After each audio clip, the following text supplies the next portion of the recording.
మీకు చాలా ఇష్టం ఇక్కడ చెప్పండి. మీకు చాలా ఇష్టమైన వ్యక్తి, మీరు చాలా ఇష్టపడే వ్యక్తి RRR రఘురామకృష్ణరాజు గారు ఇది మ్యాట్నీ మార్నింగ్ షో మ్యాట్నీతో క్లోజ్ అని అనేటువంటి కామెంట్ చేశారు. మీరేం చెప్తారు దీనికి?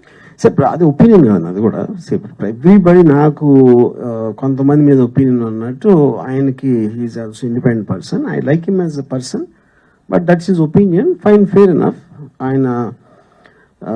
ఆయన ఆశ ఏంటి నెరవేరని ఆయన కోరుకుంటారు, మా ఆశ నెరవేరని నేను కోరుకుంటా. దాని తర్వాత జనమే చెప్తారు. షర్మిల గారికి మీకు ఏమైనా ఇష్యూ ఉందా? వాట్ అంటే మీరు ట్విట్టర్ లో పెడుతున్నారు కదా షర్మిల గారిని, షర్మిల గారిని నేను కలవలేదు నా లైఫ్ లో. అంటే ట్విట్టర్ లో పెడుతున్నారు కదా కే షర్మిల పాల్ అని, ఆమెని మీరు ఎందుకు విమర్శిస్తున్నారు? పబ్లిక్ ఒపీనియన్ చెప్తున్నా. అంటే ఆవిడ పబ్లిక్ పొలిటికల్ లీడర్.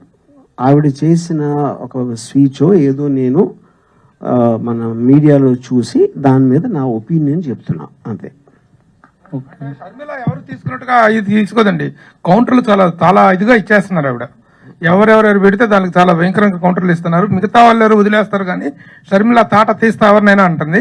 మీకు ఆవిడ తాట తీస్తారనేటువంటి దాని మీద ఎలాంటి ఒపీనియన్ ఉంది, ఎలాంటి థ్రెట్ ఉంది? ఐ హ్యావ్ ఎ జనరల్లీ, నేను ఆ పర్టికులర్ స్పీచ్ నేను చూడలేదు, బట్ నాకు జనరల్ గా against any political leader using physical threats. Kiran గారు, టైం పీరియడ్ ప్రకారం మనం మాట్లాడుకున్నట్టయితే మీరు ఈ సినిమాల టైం పీరియడ్ లో వివేకానంద రెడ్డి గారి హత్య కేసు కూడా ఒకటి ఉంది. చాలా సెన్సేషన్, రాష్ట్రంలో చాలా ఇదైనటువంటిది. ఆ టైం పీరియడ్ లో ఉన్నటువంటి దీన్ని ఇన్కార్పొరేట్ చేశారా? ఎందుకంటే సార్ ఇప్పుడు ఏమేమి ఉంది ఏమేమి లేదు అని ఇప్పుడు నేను చెప్పను, ఇంకంతే. ఇంతకన్నా నేను చెప్పను, అంతే. ఏమైనా ఉండొచ్చు, ఏమైనా లేకపోవచ్చు. కిరణ్ గారు, ఇంతకుముందు ట్రైలర్ రిలీజ్ చేస్తేనే ఈ సినిమా ఎలా ఉంటుందో అనేది కోట్ల దాకా వెళ్ళి ఇంత డిలే అయింది. ఇప్పుడు రెండు మిక్స్ చేసి ట్రైలర్ వదిలేరు. నెక్స్ట్ ఏంటి, మళ్ళీ దీనికి రియాక్షన్ కూడా ఉంటుంది కదా.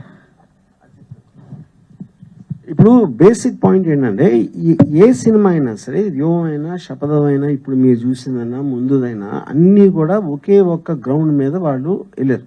ఏంటి, ఒక పర్సన్ని డీఫేమ్ చేస్తున్నారు, చెడ్డగా చూపెడుతున్నారు అనే దాని మీద. అన్నిటికీ అదే ఉంటుంది బేసిక్ ఫండమెంటల్ గ్రౌండ్. ఇప్పుడు కోర్టులో వచ్చిన ఆర్డర్లో ఒక ఫిల్మ్ మేకర్కి ఈ has a Liberty to show a public person under article 19 in his own perspective. అప్పుడు సేమ్ గ్రౌండ్ అన్నిటికీ వర్తిస్తుంది.